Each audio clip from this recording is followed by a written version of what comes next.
The threat of globalism, the one world order, the one world mind, the hive mind, AI, scary stuff. Where are we going? Eschatologically speaking, we have got so many end times things lined up. Everybody's trying to respond to whatever the most recent headline is in the room. I am talking about Josh Davis, author of Rise of the One World Mind, How to Thrive under the threat of globalism. Josh, thank you so much for being on the Donna Howell Show. Yeah, thank you, Donna. Glad to be with you. We do talk so often through Skywatch Television, the Donna Howell Show. We are constantly parsing these subjects. And so to have somebody who's written a book literally on the very subjects that we're talking about all the time, I am very excited to get straight into it. Before we get too far into the topic, though, tell people a little bit about yourself. I get to serve the Lord with a ministry called Southwest Radio Ministries, a staff evangelist. And when I was first told about that position, it was like, well, what am I supposed to do? Maybe travel and speak or, whatever that may involve. And it actually involves a lot of writing, radio ministry, different things like that. We have some special outreach ministries, as Skywatch does, and you all do a wonderful job with the ranch and everything that you do. We are very missions-minded as well. And glad to serve the Lord in that position. God's blessed me with a wife and 2 kids, and love my family. They really support my ministry and help us. And I don't say my ministry because first and foremost it belongs to the Lord. It's a family thing that we all get to serve the Lord together. So excited for that.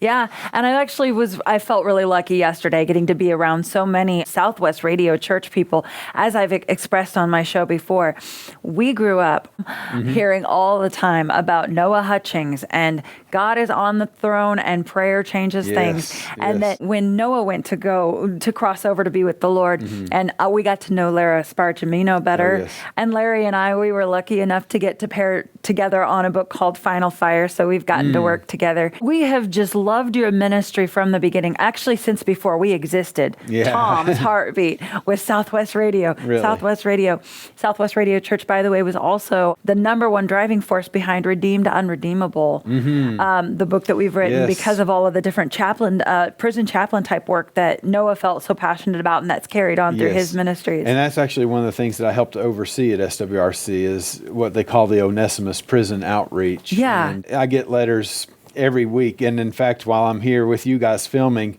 I just got word today that there's an avalanche of letters from inmates that I've got to sort through when I get back home to the office. And so it's awesome to see how that outreach is continuing to go forward and the difference that it's made. And in fact, we've sent some of the books that you guys have produced and published and some of the resources that you all have developed right here into the hands of inmates. And we hear how popular they are, how well received it is. So it's an amazing thing that we can partner together to get God's word into places that most people would never even dream about it going. And we're seeing discipleship happen behind bars, that people are taking these resources, growing in the Lord, and using that. One inmate described it as seeds, that these books come into the prison, and it's like seeds that just float. When they are transferred to another facility or maybe a different cell, they don't always get to take those books with them, and they get left behind. And we just trust the providence of God and how somebody could just pick up a random book and see the gospel or be discipled or be encouraged to learn more about a particular topic of theology. Yeah. So it's awesome that we can partner together for these kinds of things like Redeemed Unredeemable and all these other wonderful resources. Yeah, and I love that you clarified that it's not your ministry, it's God's. We say that all the time. Yes. My ministry, over at my ministry, but it's all God's ministry. Absolutely. Yeah, I love that. One of the things that I love to talk about so much on the Donna Howell Show, and just in God's ministry, since we just qualified that a minute ago, for years now, is cults and brainwashing and all different kinds of exploitation that can happen when you're looking at a word over here that means this and it's kind of floated in and it's given new meaning. And just little tiny twists and turns happening psychologically, exploiting a person and taking control, puppeteering behind the scenes. We talk about those kinds of things a lot. And your book actually talks about a kind of global brainwashing that's happening right now. Yes. Yeah, yeah. And with brainwashing, two of the classic tactics that are used are guilt and fear. You make them feel so guilty and make them feel you're so bad, and you withhold something that's life-giving. For example, we could use water, and you can't have water because you're bad. You can't have water because you won't do this for me. You won't get in line with what I want you to do. So you withhold something crucial from them until they pass that breaking point. And just when the victim is so close to that breaking point, the captor could step in with a gift of leniency and just say, here you go, here's that life-giving water. Do you agree with me that you are so bad because of this, because you won't realign your values or because you've done this? And they say, yes, yes, yes, I agree with you. Just give me that water. I've got to have that water. And so they redefine good and bad for the victim. And that's really the name of the game in all of this, is the redefining of what is good, what is bad. And we see that on a global scale. I use in the book COVID as a classic example, because we saw that people were told across the world, and different nations were much more strict than we had it here in the USA, even though it was strict enough, in my opinion, too strict. But other missionaries that I know around the world in places like Australia, different nations in places in Asia, had very severe, strict lockdowns. They couldn't even leave their homes in some instances. And so it was withholding all of this from people, saying, no, you're isolated, you're cut off, you can't go out, you can't go to school, you can't go to work, you can't go to worship. And it's this worldwide global isolation technique. And then the vaccine came along as this lifeline, beacon of hope. This is that gift of leniency, in my opinion. And I'm not talking here arguing pro-vaccine, anti-vaccine. I'm just saying, look at the marketing. Look at how this was rolled out. How it was presented to the public, Absolutely. And in the United States of America, that vaccine came just in time for the holidays. It was Thanksgiving, Christmas time. You can get back with your family as long as everybody's vaccinated, as long as everybody is following what we say is good, what we define as good. Again, that classic brainwashing technique. And then you can come back into school, into work. And if you don't take the vaccine, you're endangering your own family. Yes. Yeah, there's the guilt again. And that's it. It was constant guilt, guilt, guilt, guilt, guilt.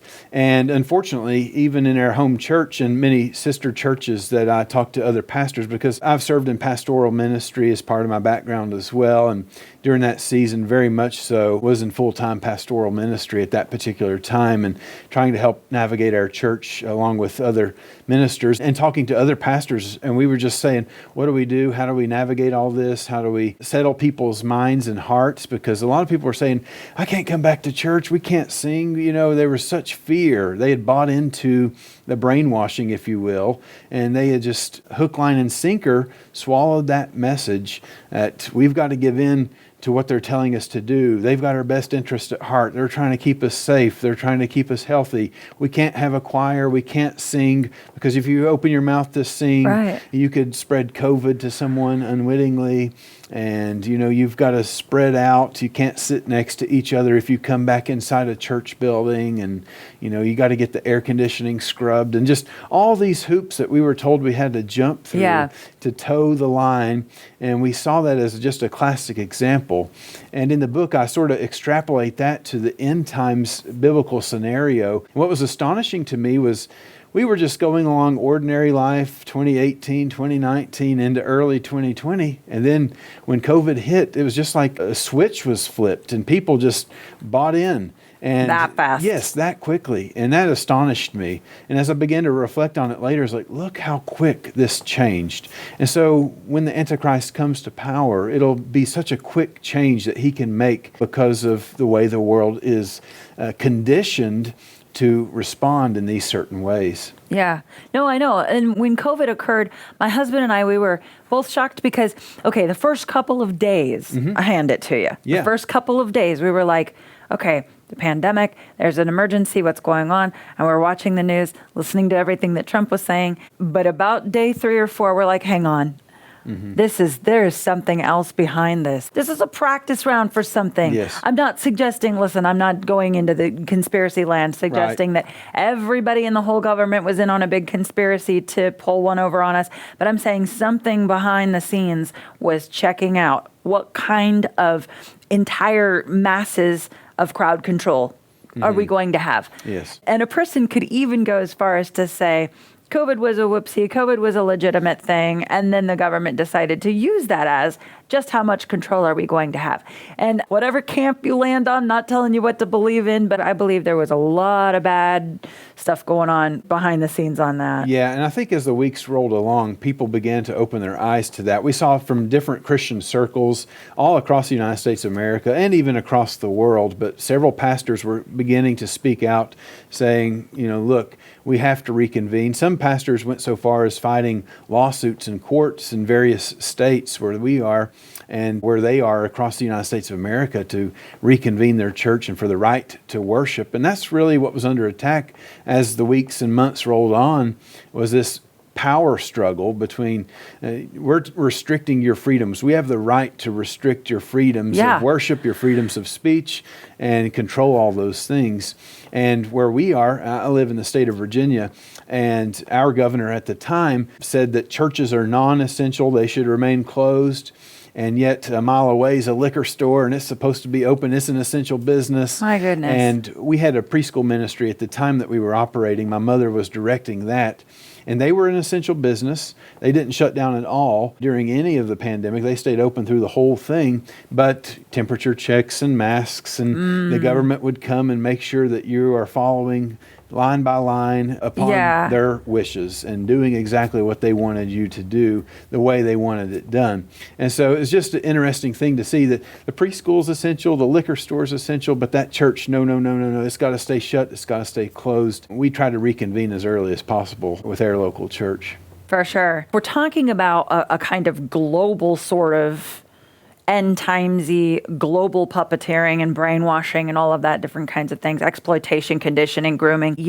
Your book, Rise of the One World Mind, did talk in the second chapter about a world war on words. Mm-hmm. And I want you to go there next. Okay, yeah, absolutely. So the World War on Words, I have to slow down to say that one, but it talks about some of the terms that are being used. Some of them are rather innocuous, ordinary sounding kinds of things, but they're being used in strategic ways by powerful people to push forward this agenda. And we're talking about different pieces of the puzzle and how all these pieces are coming together to fulfill the biblical end time scenario and to show us how these things will happen during the biblical end times. And strategic terms are being used by groups like the United Nations, World Economic Forum. Mm-hmm. And by the way, all the research that I have in the book on these things, I go to the original sources. I'm not just using secondhand information. You're not doing meme search? No. But it's all out there in the open. It's on their websites, in their documents. Everything is right there in the open for people to see. They're not hiding these things from the public. But unfortunately, a lot of people are just so distracted by ordinary life. And I get it. Life is busy. And that's why I wanted to give this resource for busy people who may not have time to read a massive book on this, but to show these are some pieces of the puzzle that you need to open your eyes to, you need to be aware of. And these are some groups you need to be watching out for, and some of the language that they're using, some of the verbiage, talking about this world war on words that they're using to define these things, to describe these things. Open your eyes, open your ears to some of these terms that they have. One that I talk about that's rather innocuous is cooperation, which that sounds pretty harmless, and we like to cooperate. That is a positive thing, but the way that they use it is in a strategic way, which is this globalist kind of view that we all come together as one. So if somebody talks about America first or my country first before the global whole, well, they're the opposite of cooperation in the view of World Economic Forum, United Nations, some of these other globalist kinds of think tanks and groups that are out there. And so we see words like that are being used strategically. Now, another term that's being used almost pejoratively is like fascists. Anyone who's a freedom-loving American, they say, you're a fascist. And AOC has done this, other people have done this, using that term strategically to label, to marginalize anyone who's a freedom-loving American that disagrees with their politics, that's not towing the line as they see it. They're marginalized, they're shamed, guilt, and fear, using that term fascist and likening people to Hitler and other terms. And that's even that name Hitler has become that kind of a label. that is stuck on people. And they like to use that to put on people and say, oh, this person's acting just like Hitler would have acted. And they marginalize them and push them to the side. So there's some strategic terms and words. There's several that I unpack in the book to help people open their eyes. Even a word like cooperation, which sounds pretty harmless, but that is used strategically to talk about coming together as a global whole. Well, and of course, if you've read the book of Revelation, you know that we will come together as a whole in the end for a lot of really, really bad ideas. Yes. And one thing to point in here, too, is that if you look at Daniel and you look at Revelation, it talks about the Antichrist rising out of a coalition of world rulers. There's a coalition of 10, and he rises to the cream of the crop. And so it's not necessarily that globalism will be ushered in before the end times, but there will be this move towards this coalition of 10 before the end times begins, in my opinion. And we will see the Antichrist be one of that 10 that rises to the cream of the crop, as it describes in the book of Daniel. And then he takes power and ushers in that globalist system during that Great Tribulation period. A lot of the times when I am reading the book of Revelation and even just like a lot of Christian commentary, a lot of ministries, they imagine the image of the beast, all kinds of AI, artificial intelligence convergence in the end times. And a lot of people want to look at that thing, whatever it is in the temple, as a robot that everybody is really excited about in that day. I know that your book does tackle the AI subject. For the viewer at home, again, this is The Rise of the One World Mind. Subtitle is How to Thrive Under the Threat of Globalism by Josh Davis. And I got to say that one of the things I like the most about this format of this book is that, like you said earlier, it tackles a ton of subjects, but it's not encyclopedic levels of deep dive. This is like for the person who wants an overview of all the topics, but doesn't have 30 hours a week to read a very, very deep dive on every little tiny individual thing. So I love it. It's kind of a truncated tackle of all the different topics. Where do you go with AI? What is your personal theory on the involvement of AI? Yeah, I think that the Antichrist during the Great Tribulation period will certainly use AI. You know, what it will fully look like, I don't know, but it's a powerful tool that will enable him to usher in his reign of control over this world. When you're talking about controlling the world economy, I saw some video clips from the 80s and the 90s that tried to imagine what this would look like. Somebody walking into this massive bank, and there's this massive line of bank tellers. And, you know, it's almost laughable to us today because we know there's not actually going to be that physical bank that people walk into. And we can imagine that with not very little mental power at all, because we see how digital things have become. And the push for digital in our world today is powered by AI everywhere you look. And we are moving towards that cashless kinds of system powered by artificial intelligence. And that's going to enable controlling money, controlling people. They have security cameras that you can purchase for your own home that use biometric identification and registration. I mean, you can have it for your own personal use. It's not some government secret that they're developing in a lab. No, it's just available on the open market. And cities are starting to install some of these things. Even in the United States of America, we saw a situation come up, a story about a city in Florida, a nice little beachside community, and they were having some trouble with about 3 trespassers that would just cause trouble at the farmers market and local businesses and stuff like that. So they decided to set up about a dozen or so facial recognition cameras, so the police department and some of the city officers would get a notification when John Smith is in view of camera 12. Now he's in view of camera 11. Now he's in view of camera 10. He's causing a problem over in camera 10. And they would go over there, respond, get him, arrest him. And that's the kinds of things that AI technology can enable. And I think that the Antichrist will use that kind of tools to help control the world and to usher in his reign of terror that will control people. At first, it'll be marketed as a way of securing people, giving them safety, giving them security. We're securing our borders, we're controlling. who's coming in, who's going out. And imagine a world without limits, a world without borders. That's how it's going to be marketed. You can travel anywhere you want to in the world, and you can have freedom to go anywhere you want to go, anytime you want to go there. You don't have to worry about your money or exchanging currency any longer. Just get up and go anywhere you want, anytime you want. This is how it's going to be marketed, and AI will enable that. In fact, many nations in the world are exploring biometric registration for entering their country. The European Union is just about to release this for their own use. People in the United Kingdom who hop across the pond, as they say, to go to France or different countries have been up in arms for over a year because they're saying, this is going to take a long time to roll out. How are we supposed to get all of our citizens onto this new system that you're implementing where they've got to scan their face or scan their hands, some kind of biometric registration in order to enter into the European Union? So the Antichrist can use these AI tools, biometric kinds of things to control people, control their money, and control every aspect of their lives digitally without having to amass a massive army, but they can be controlled, can be locked down through these technological tools. I've got to ask your opinion about the neural link or the hive mind theory, because as a lot of people are understanding, Elon Musk has already developed it. The technology already exists.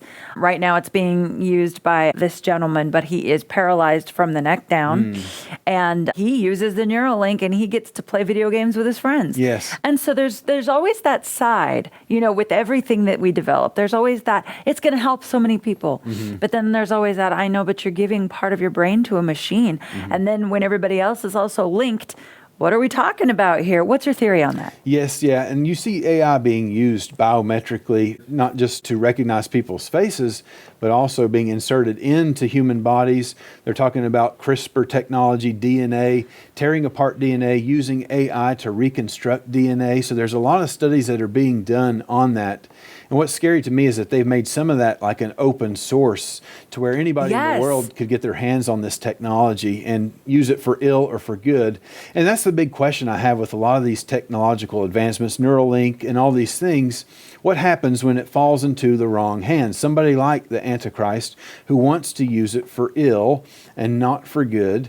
And I don't know what their motivations are. I give them the benefit of the doubt at first, but someone down the line will take that powerful technology and use it for their own selfish purposes. And it could be that it would be inserted into people's bodies so that it could transform the way that they think. Again, another aspect of control that could be there. That could certainly be part of that mark of the beast system that we see developing, like it says in Revelation 13. For sure. And one of the theories that my father always talked about was that it wouldn't necessarily be the link or the chip or whatever, the tech itself, but something that comes online one day when you give your consent for some part of that technology to be activated or turned on, which is even more scary because how much easier would it be then? You don't even have to line up and take anything. Right. It's already in. You got to sign the thing, and now everybody's lining up for it. Yes. Metaphorically speaking, they're sitting at home and something comes on. Right. And I tend to agree with that. Scary. Yes, it is. And I tend to agree with that theory because when you study the words there in Revelation 13, the word that's translated in, when it talks about the mark of the beast, it's also translated on. So it doesn't necessarily have to be something that's inserted into people. And to roll out something like that for billions of people, I mean, there would be a lot of people who say, I'm not getting in line for that. I don't want to do that. So it has to be some bridge that's built between now and then that helps people to get on board with that thing. And it could be on, as in the biometric kinds of things as well, not necessarily implanted in someone surgically. Well, the one thing we can say for sure is it's not a tattoo. Yeah, that's right. Remember the 80s? A barcode on your forehead or something. Yeah. We've come a long way with our eschatological theories since then. Ladies and gentlemen, we are not finished talking about this. Once more, this week and next, we are talking to Josh Davis, Rise of the One World Mind. Subtitle is How to Thrive Under the Threat of Globalism. We're going to have Josh Davis back next week. One of the things that I cannot wait to ask Josh about is the rise of the one world worship mindset. How do you get everybody in one whole world, all the world religions or no world religion at all, something else? Everybody is worshiping the same way in that day. How? I want to talk about that next week. We're going to be getting into that. Thank you so much for being with me this week. And we will see him again. You're not going to want to miss it. Thank you so much for tuning in to the Donna Howell Show. We'll see you.